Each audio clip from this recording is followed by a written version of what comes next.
Assalamualaikum warahmatullahi wabarakatuh. Kita lanjut pada materi kedua. Semoga Ananda semua berada dalam keadaan sehat walafiat tentang zakat, haji, dan wakaf. Kemudian pada video ini kita fokus pada materi haji. Semoga Ananda masih dalam keadaan bersemangat untuk menuntut ilmu. Oke, jangan lupa subscribe, like, komen, dan share pada video ini ya. Kemudian ada materi kita tentang haji dan umrah.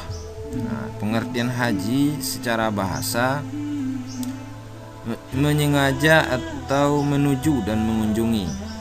Secara istilah menuju ke Baitullah dan tempat-tempat tertentu untuk melaksanakan berbagai rangkaian amal ibadah yang telah ditentukan oleh syarat dan waktu tertentu pula, dengan niat ikhlas untuk menggapai ridha Allah dan memenuhi panggilannya Allah. Itu pengertian haji. Kemudian hukum ibadah haji. Hukum ibadah haji itu adalah wajib bagi yang mampu. Mampu di sini maksudnya adalah sehat jasmani, memiliki kesiapan mental, tersedia kendaraan yang dapat membawanya ke tempat tujuan dan kembali lagi ke tanah air dengan aman, memiliki pengetahuan tentang haji, memiliki bekal yang cukup untuknya dan yang ditinggalkan, dan bagi wanita disertai dengan mahramnya. Itu hukum ibadah haji. Kemudian macam-macam pelaksanaan haji. Ada namanya haji ifrad. Haji ifrad ini seseorang menyendirikan haji ataupun menyendirikan umrahnya, jadi secara terpisah. Kemudian haji tamattu', mendahulukan umrah kemudian memakai pakaian ihram lagi untuk haji di tahun yang sama. Berarti umrah terlebih dahulu, kemudian baru pelaksanaan hajinya. Kemudian haji qiran. Haji qiran itu adalah menggabungkan pelaksanaan haji dan umroh dalam satu ihram, jadi dalam satu pelaksanaan. Kemudian syarat-syarat haji dan umroh. Pertama itu beragama Islam, balik atau sudah dewasa, berakal sehat, merdeka, mampu. Nah, yang dimaksud mampu di sini adalah mampu dari segi jasmani dan mampu dari segi rohani. Kemudian mampu juga dari segi ekonomi, dan yang terakhir keamanan.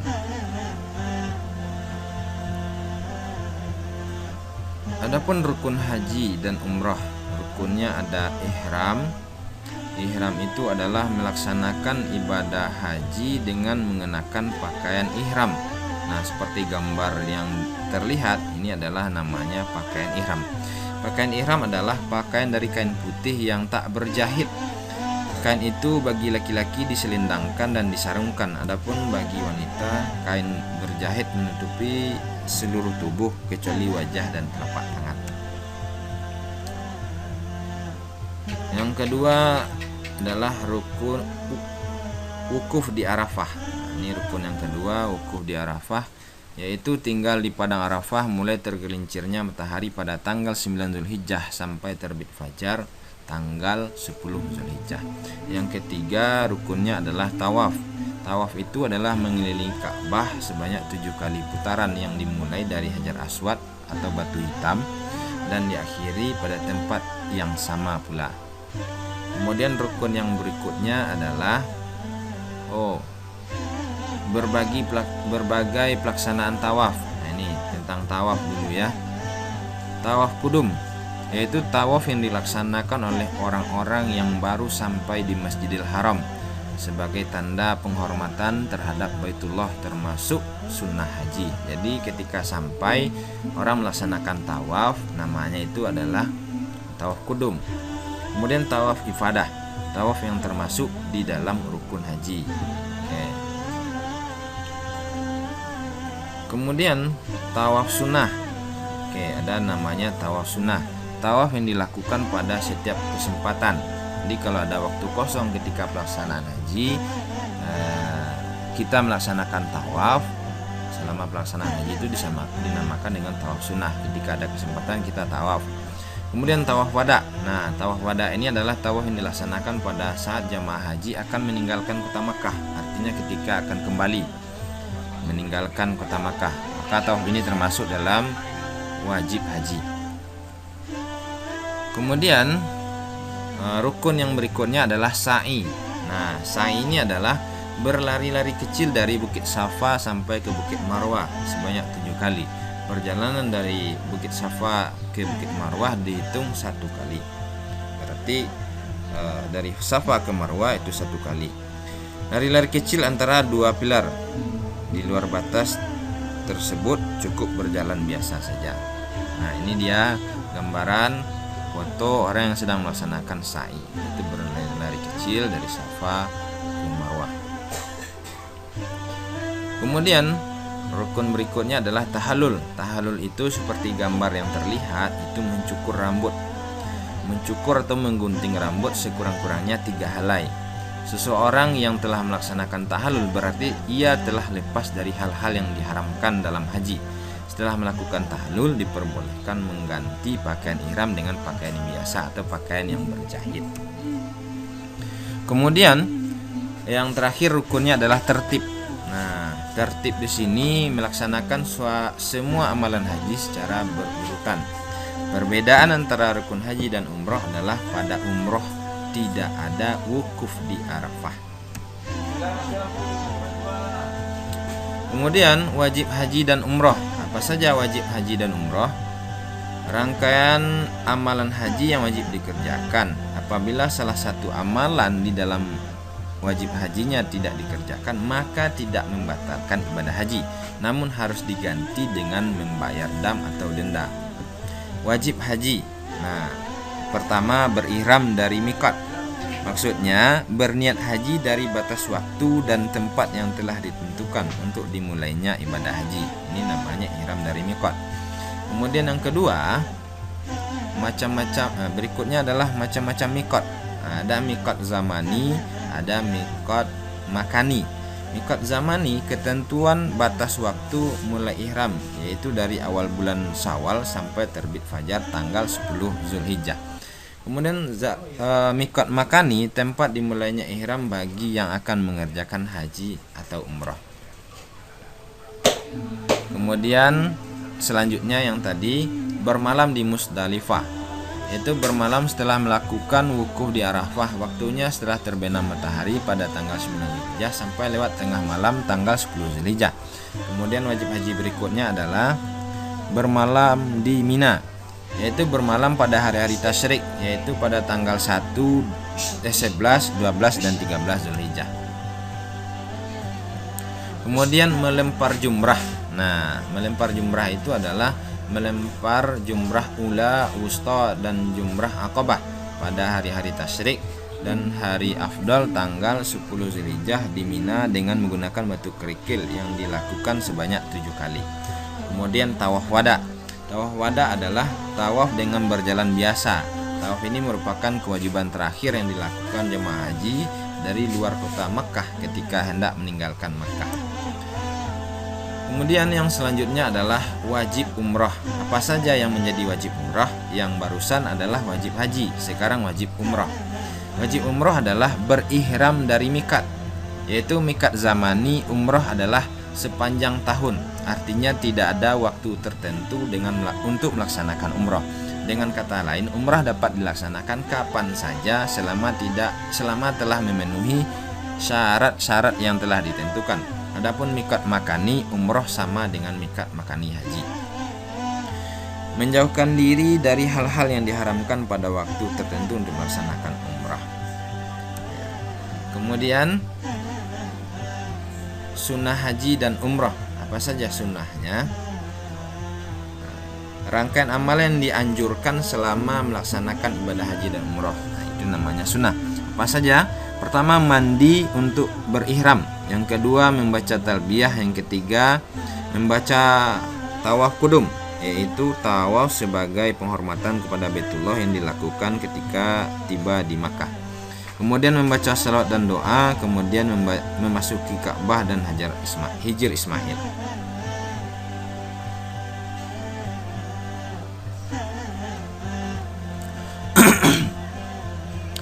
Kemudian membaca talbiyah. Nah, ini dia.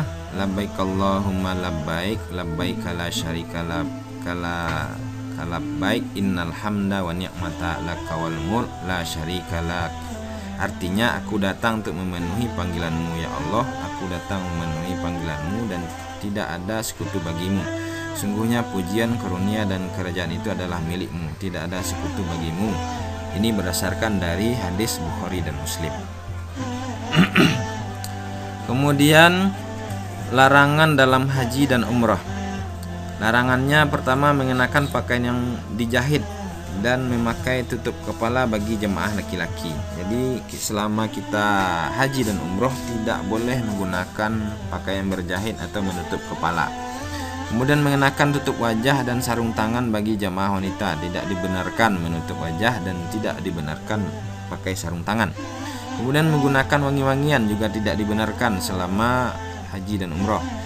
Mencukur rambut sebelum waktu diperbolehkan atau bulu badan juga tidak boleh. Memotong kuku juga tidak boleh. Menikah dalam pelaksanaan haji dan umrah juga tidak boleh. Atau menjadi wali nikah juga tidak boleh. Melakukan hubungan suami istri selama ibadah haji dan umrah juga tidak diperbolehkan. Membunuh atau memburu binatang, misalnya ada nyamuk yang hinggap di tangan, kemudian kita bunuh, itu tidak boleh. Artinya sama halnya kita dengan membunuh. Ini larangan dalam ibadah haji dan umrah. Berkata tidak senonoh, artinya kita ada namanya sombong, takabur dan lain sebagainya. Atau yang kategorinya tidak senonoh, maka itu dilarang ketika pelaksanaan haji dan umrah. Dan yang terakhir, berbuat maksiat. Ini jelas-jelas sangat dilarang. Jenis-jenis denda atau dam. Pertama, melaksanakan haji umrah dengan tamattu' dan qiran. Apa dendanya? Menyembelih seekor kambing yang sah untuk kurban. Jika tidak sanggup, diwajibkan berpuasa selama 10 hari. 3 hari dilakukan selama menunaikan ibadah haji, 7 hari dilaksanakan di negeri asal. Kemudian jika melakukan hubungan suami istri dalam keadaan ihram sebelum tahallul pertama, maka damnya adalah atau dendanya menyembelih seekor unta atau sapi atau 7 ekor kambing. Jika tidak, memberikan sedekah berupa makanan seharga jenis binatang tersebut atau puasa 60 hari sekaligus. Kemudian yang selanjutnya adalah melanggar larangan seperti mencukur rambut atau bulu badan dan sebagainya. Apa damnya atau dendanya? Menyembelih seekor kambing atau puasa 3 hari, bersedekah sebanyak 3 gantang atau 9,5 liter makanan kepada 6 orang fakir miskin. Membunuh atau memburu binatang. Dendanya adalah menyembelih binatang yang sebanding dengan yang dibunuh, bersedekah seharga binatang tersebut. Terhambat meneruskan pelaksanaan haji dan umroh, kita juga membayar denda, yaitu menyembelih seekor kambing. Hikmah haji dan umroh. Pertama, bisa meningkatkan ketakwaan kepada Allah Subhanahu wa taala. Setiap amalan dalam ibadah haji dan umroh mengandung nilai tertentu. Yang ketiga, melatih kesabaran sebagai sarana untuk membina persatuan dan kesatuan umat Islam. Yang keempat, mendorong seseorang untuk senantiasa menjaga kesehatan fisik dan mental. Yang kelima, menumbuhkan semangat berkorban karena ibadah ini membutuhkan pengorbanan, baik harta, jiwa, tenaga maupun waktu. Penyelenggaraan haji di Indonesia diatur dalam Undang-Undang Nomor 13 Tahun 2008.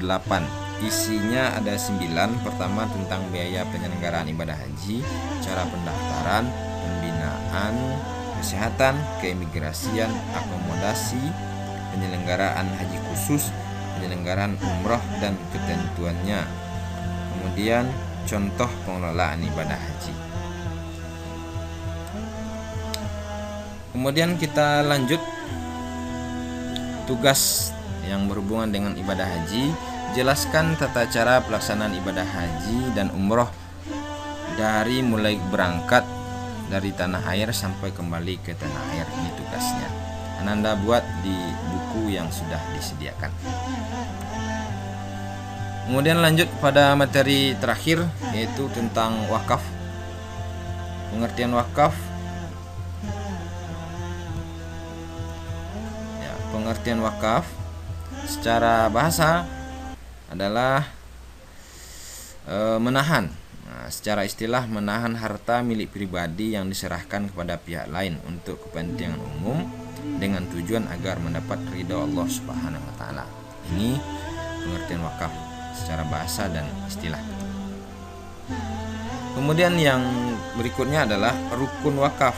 Jadi ini rukunnya ada wakif, ada maukuf, ada saksi, dan ada sigat. Nah, wakif itu adalah orang yang melakukan wakaf, berarti dia yang memberikan, dia yang mengeluarkan wakaf.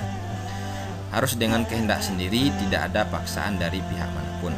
Kemudian ada saksi ketika penyerahan harta yang diwakafkan, yaitu orang yang menyaksikan adanya transaksi wakaf. Kemudian ada maukuf. Maukuf itu adalah barang yang kita wakafkan sesuai dengan syarat yang telah ditentukan. Kemudian ada sigat. Sigat itu adalah ikrar atau serah terima, ucapan penyerahan dan penerimaan benda yang diwakafkan.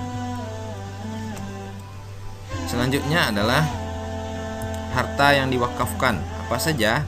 Harta kekal zatnya, kemudian milik sendiri dan dapat dipindahkan ke pemilikannya. Tidak boleh dijual, dihibahkan kepada orang lain atau diwariskan. Jadi tidak boleh dijual, tidak boleh dihibahkan, dan tidak diwariskan. Di wakaf itu mentok sampai di wakafnya saja. Kemudian syarat wakaf berlaku untuk selamanya, tunai penyerahannya di saat sigat akad. Kemudian harus jelas kepada siapa barang tersebut diwakafkan, baik berupa perseorangan, organisasi, atau badan hukum dan lembaga. Kemudian macam-macam wakaf itu terbagi dua, ada wakaf ahli dan wakaf khairi. Kalau wakaf ahli, wakaf yang ditujukan kepada orang tertentu, berarti seseorang atau lebih, baik kepada keluarga wakif atau bukan. Wakaf ini disebut juga dengan wakaf zuri. Kemudian wakaf khairi itu wakaf yang diperuntukkan demi kepentingan agama dan kemaslahatan umum, seperti pembangunan pesantren, TPA, TPQ, dan lain sebagainya. Pentingnya wakaf ada 5. Pertama, menjamin keberlangsungan usaha umat, misalnya madrasah, masjid, rumah sakit. Kemudian memperjelas status tempat atau lahan wakaf yang digunakan untuk kepentingan umat. Kemudian umat dapat mengambil manfaat wakaf tanpa mengurangi aset pokok dari wakaf tersebut. Pahala wakaf akan mengalir terus bagi wakif, orang yang mewakafkan. Kemudian yang terakhir, pentingnya wakaf itu adalah dapat memberikan motivasi pada diri sendiri untuk mengisi kehidupan secara bersungguh-sungguh. Hikmah wakaf adalah ada 4. Pertama, ganjaran wakaf akan terus mengalir terus-menerus selama benda itu masih dipergunakan. Kemudian generasi baru dapat memanfaatkan peninggalan masa lalu demi kemajuan pembangunan. Kemudian dapat mengurangi kemiskinan dan kebodohan umat. Dengan wakaf, benda bersejarah dapat dipelihara dan terhindar dari kerusakan. Perundang-undangan yang mengatur tentang wakaf di Indonesia ada Peraturan Permen nomor 8 tahun 1977, Peraturan Mendagri nomor 6 tahun 1977, Peraturan Menak nomor 1 tahun 1978, kemudian Peraturan Dirjen Bimas Islam nomor Kep garing P garing 75 garing tahun 1978, kemudian Undang-Undang nomor 41 tahun 2004 yang semua mengatur tentang pengelolaan zakat. Itulah materi kita pada kesempatan kali ini, baik berhubungan dengan haji, umrah, dan wakaf. Semoga melalui materi ini bisa dipahami dan dimengerti secara seksama. Terima kasih atas perhatian dan mohon maaf atas segala kekurangan. Billahi taufiq wal hidayah. Assalamualaikum warahmatullahi wabarakatuh.